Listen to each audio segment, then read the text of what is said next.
Hola, buenos días. Bueno, como lo prometido es deuda, y les había comentado que íbamos a compartir una serie de presentaciones para que tengan ustedes disponible esta información. Lo que a mí respecta es básicamente lo que corresponde a la práctica de ecología microbiana, que es una parte sumamente importante, y bueno, lo que me corresponde es darles a conocer las metodologías y si llegamos a realizar la actividad en forma presencial, pues bueno, poderlos apoyar en esta parte. Voy a compartir con ustedes esta presentación que hice sobre los métodos de prueba. Ok, un un segundito.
Listo, una disculpa, pero no tengo precisamente el mejor equipo por el momento.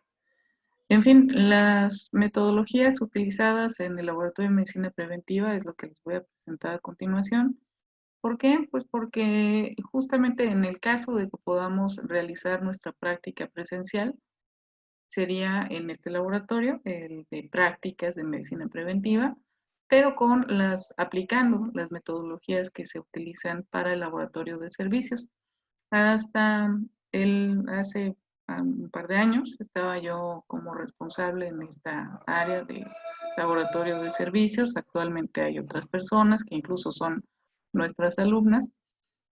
Y pues bueno, ya están muy familiarizadas con la situación del laboratorio, con la certificación del mismo, con estos métodos de prueba utilizados. Sin embargo, considero que es bien importante que lo puedan conocer todos, debido a que justamente serían las que, en el caso de tener la oportunidad, pudiéramos desarrollar, ¿no? El laboratorio de servicios de medicina preventiva actualmente se encuentra certificado, les comento, por ISO, ¿no? A través del cumplimiento de requisitos de ISO 9000. No es el único laboratorio, en la facultad hay varios laboratorios de análisis que también se encuentran en este estatus con esta certificación y este reconocimiento.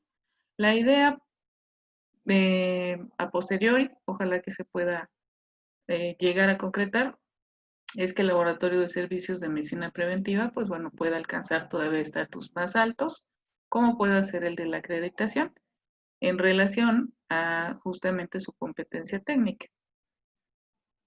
La base normativa les presento a continuación, entonces son las normas oficiales que sirven como referencia para el desarrollo y la aplicación de estos métodos.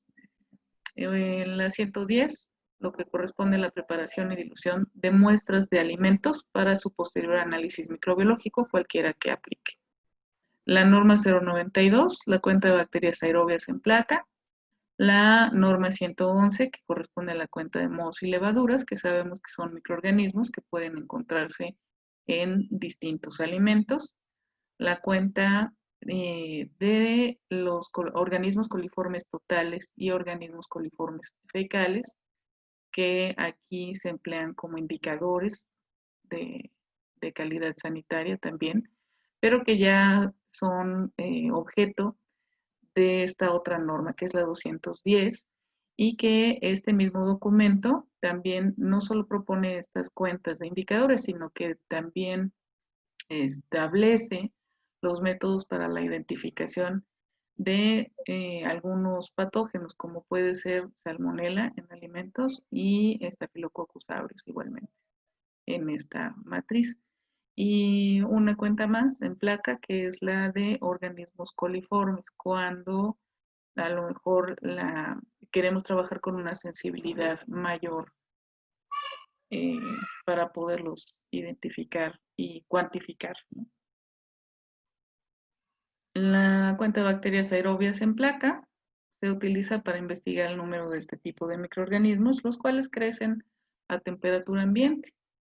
Como estamos leyendo acá, la técnica pues no es la cuenta del total de microorganismos presentes, porque estamos haciendo referencia a un valor o a una serie de valores, a un margen de temperaturas específico. En este caso, hablamos de temperaturas ambientales. Entonces, los microorganismos que se llegan a contabilizar de esta manera son justamente bacterias aerobias mesofílicas, ¿sí?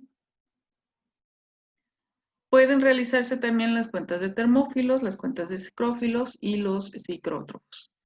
Todas estas cuentas permiten predecir la estabilidad bajo diferentes condiciones de almacenamiento con respecto al alimento, es decir, podemos estimar su tiempo o su vida de anaquel o sus fechas de caducidad, ¿no? Estimarlas.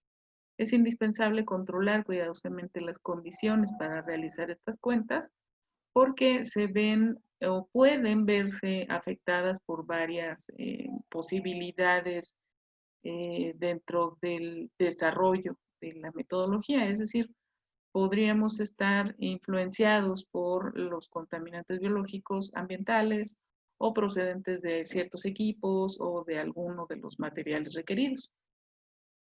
Puede aplicarse en amplia variedad de alimentos y en otros. Eso, otros significa que podemos también contabilizar estos contaminantes biológicos a partir de superficies vivas e inertes.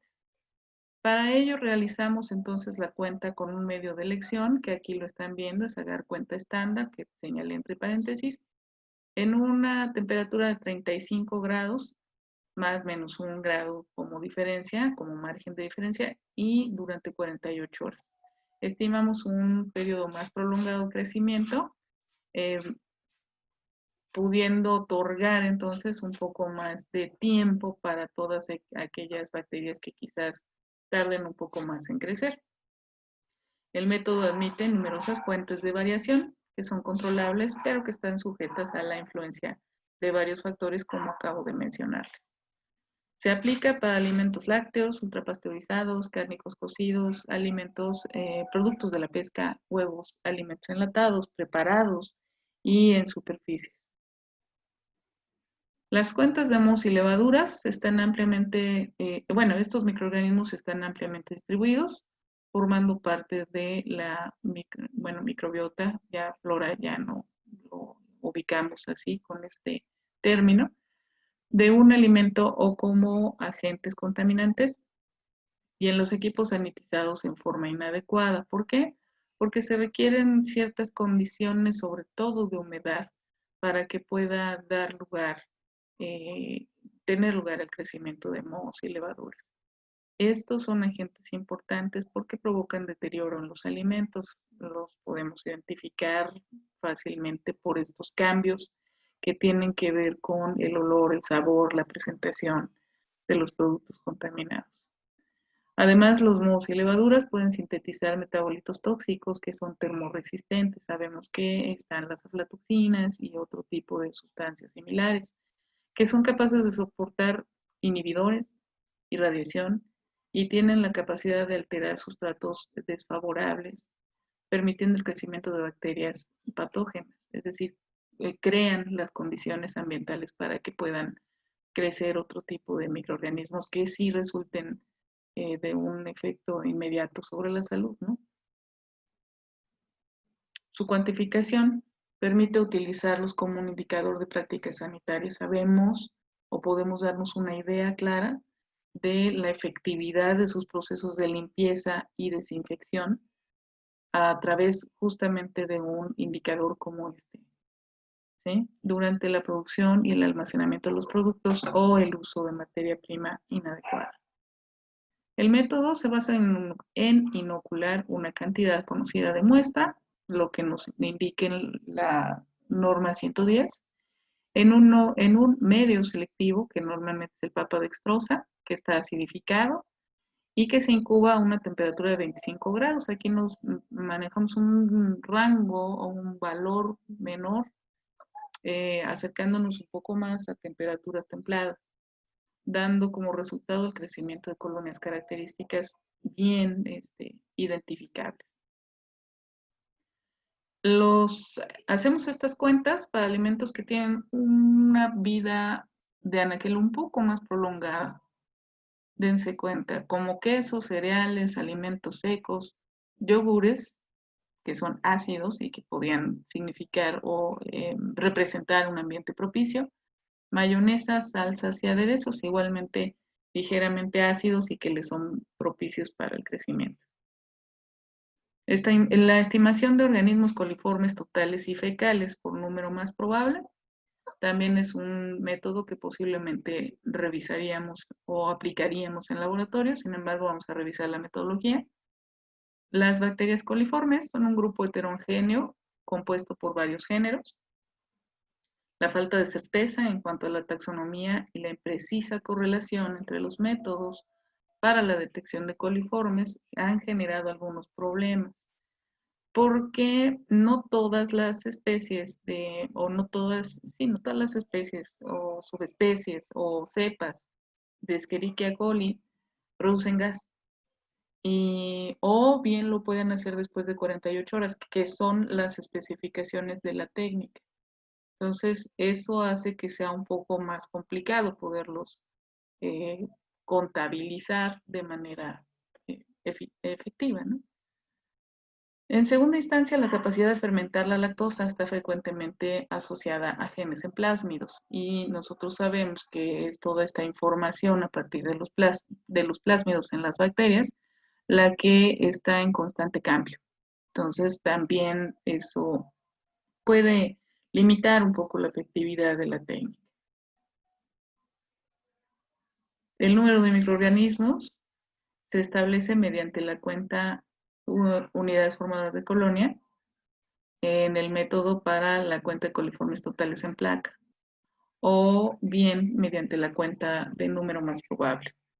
Esta última es una estimación de la densidad microbiana con base en la probabilidad de obtener tubos positivos y que ésta disminuya conforme sea el menor el volumen de muestra inoculada. Es decir, vamos a partir de una serie de diluciones hasta que llegamos a un número de muestra menor en donde esperaríamos que efectivamente exista esta disminución en las cuentas. El método se basa en que todas las bacterias coliformes fermentan la lactosa incubadas a 35 grados durante estos periodos de 24 a 48 horas, resultando en una producción de ácido y de gas, el cual se manifiesta en las campanas de fermentación que ustedes pueden ver acá. Son las campanas de Durham o tubos Durham. Es un tubo que se coloca en el interior del tubo con el contenido y en donde se evidencia la formación de gas mediante estas burbujas, ¿sí? Y en donde además observamos esta turbidez en el contenido del tubo, lo cual nos identifica o nos sirve para identificar que sí hay crecimiento bacteriano. Para posteriormente saber si se trata de una Escherichia o tratar de tipificarlas, pues bueno, se pueden llevar a otros métodos, a otros medios sólidos u otros métodos complementarios de prueba, como están viendo aquí, que es para Escherichia coli particularmente. Da cuenta de organismos coliformes en placa, entendiendo que este es el más ampliamente utilizado en microbiología de alimentos como un indicador de prácticas higiénicas inadecuadas. Por ejemplo, en la norma 243, que habla sobre la calidad de leche y todos los productos que con este se elaboran, en esta norma únicamente eh, se especifican los, los valores o los límites permisibles de organismos coliformes. Los coliformes como un indicador sanitario pueden aplicarse para la detección de prácticas sanitarias deficientes en el manejo y en la fabricación de los alimentos, la evaluación de la calidad microbiológica de un alimento que no necesariamente implica un riesgo sanitario, pero sí puede tener incidencia sobre la fecha de caducidad y su vida de anaquel, así como la evaluación de las prácticas sanitarias e higiénicas del equipo utilizado para su procesamiento. La demostración y la cuenta de microorganismos coliformes puede realizarse mediante el empleo de medios de cultivo líquidos o sólidos con características selectivas o diferenciales. Posterior a esta cuenta realizada en placa, entonces podemos hacer otras pruebas para poder tipificar.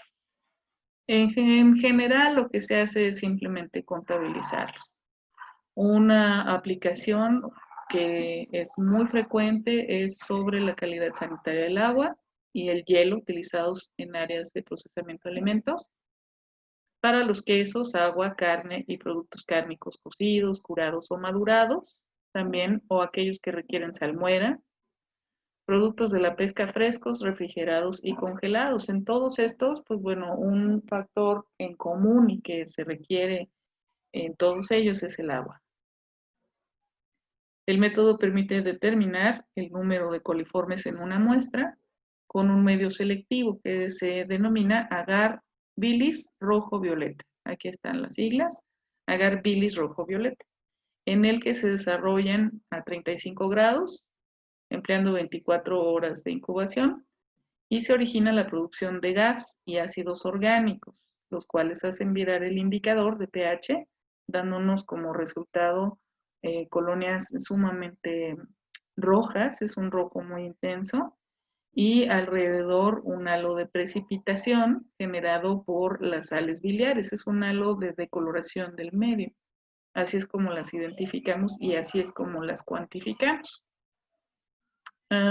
Se utiliza para productos lácteos pasteurizados, deshidratados, fermentados, acidificados, alimentos que ocupan huevo en su formulación, derivados del mismo, alimentos preparados y también en superficies. La determinación de salmonela. El género de salmonela ha sido muy utilizado, muy estudiado, perdón, como patógeno presente en los alimentos. El control de este microorganismo, tanto por parte de las autoridades sanitarias como en las plantas procesadoras de alimentos, depende en cierta medida del método analítico utilizado para su detección.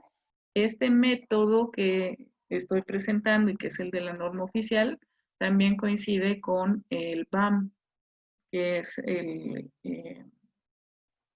documento de referencia para todo lo que son los métodos microbiológicos. Inicialmente identificado en muestras clínicas y los métodos empleados para estos casos se fueron adaptando entonces para poder realizar su detección en alimentos, ¿sí? Las modificaciones a los métodos consideraron dos aspectos principales. El daño a las células bacterianas en un alimento debido al proceso al que está sujeto, es decir, hay que facilitar que la célula recupere su viabilidad. Tenemos que dejar un tiempo para el preenriquecimiento del ambiente en el cual la queremos recuperar y la queremos identificar si es que están. Y el otro aspecto es la variabilidad inherente a la naturaleza del producto. Hay alimentos que por el pH también pueden estar incidiendo en la dificultad de la identificación de la gente. Por lo tanto, las etapas para poderlas recuperar y poder observar si hay o no, confirmar su presencia, son de preenriquecimiento, de enriquecimiento selectivo, aislamiento en medios de cultivo selectivos y diferenciales posteriormente, luego una identificación bioquímica para saber cómo se comporta la gente y una confirmación serológica finalmente. Entonces, en el preenriquecimiento la muestra es enriquecida en un medio nutritivo que permite restaurar las células bacterianas y llevarlas a una condición fisiológica viable, estable, dice acá, o sea, que se pueda simple y sencillamente recuperar. Algunos de los ejemplos de alimentos en los cuales se han llegado a aislar el microorganismo. Enriquecimiento selectivo con el propósito de incrementar las poblaciones de salmonela e inhibir otros organismos. La selección en medios sólidos que restringen el crecimiento entonces de otros géneros competidores y permite el reconocimiento de las colonias sospechosas. ¿Por qué? Porque genera ciertas características morfológicas que nos ayudan a identificarlos. Luego nos apoyamos entonces de una identificación bioquímica que permite la eliminación de cultivos sospechosos o falsos. Finalmente, la serotipificación que permite la identificación de especies. La determinación de salmonela en alimentos, pues bueno, realmente es un amplio variedad de alimentos en donde pueda ser identificada, deshidratados, fermentados, acidificados e incluso pasteurizados que puedan estar o haber sido contaminados en etapas posteriores a esta fase. Cremas, quesos, carne, productos cárnicos, productos de la pesca, productos de huevo, etc. Staphylococcus aureus es un microorganismo capaz de producir una poderosa enterotoxina que al ingerirse causa intoxicaciones alimentarias y que sabemos que pueda estar presente en los alimentos debido principalmente a una manipulación inadecuada. Confirmar su presencia entonces como agente causal de ETAs es en muchos de los casos para los cuales se aplica ya el método. Determinar si un alimento o ingrediente es una fuente potencial de este agente enterotoxigénico. Demostrar la contaminación postproceso debida a contacto humano o a superficies inadecuadamente sanitizadas. Recordemos que Staphylococcus, el género Staphylococcus, es parte de la microbiota normal de la piel y de las mucosas, en este caso de los operarios, y es normalmente de donde se origina como contaminante en los alimentos. Estos alimentos se vuelven más peligrosos si además son sujetos a un inadecuado manejo o mantenidos a temperaturas inapropiadas, es decir, en donde se pierde la cadena fría. Pueden estar involucradas carnes crudas, procesadas, ensaladas, productos de pastelería y lácteos, que son realmente de los productos que más comúnmente se asocian con las intoxicaciones estafilocócicas. El método permite hacer una estimación de este agente, del Staphylococcus, en placas de agar selectivo y diferencial y posteriormente realizar una confirmación mediante las pruebas de coagulación termonucleasa. Este método es adecuado para el análisis de alimentos de los que se esperen cuentas mayores a 100 unidades formadoras de colonia por gramo. Este es el medio que se utiliza casi siempre. Bueno, este es el método de la norma oficial, es el agar by Parker, que está adicionado de yema de huevo y en donde observamos los crecimientos de estas colonias bien puntiformes, de un negro brillante y que alrededor llegan a presentar algo de coloración debido al efecto de las enzimas. En este caso es su beta-lactamasa. Productos lácteos pasteurizados es en donde se aplica en fermentados, acidificados, mantequilla, crema, quesos y productos de la pesca que puedan estar frescos, refrigerados, congelados. Aquellos productos que lleven en su formulación huevo o se utilicen los derivados del mismo para su elaboración. Ok. Entonces, con esto estaríamos terminando esta sencilla presentación en donde pues simplemente traté de incluir los métodos de prueba que se aplican, reitero, en el laboratorio de servicios y que de desarrollar nuestra práctica serían posiblemente, habría que ver que estén eh, todas las condiciones para que esto pueda realizarse así, y les digo que podríamos estar realizando estos métodos de prueba en caso de que hubiera la oportunidad. Mencioné los fundamentos, mencioné los medios, algunos de los medios de cultivo que se emplean para ello, las condiciones generales de incubación para recuperarlos y reconocerlos y, bueno, en qué tipo de alimentos y por qué es para los que se utilizan.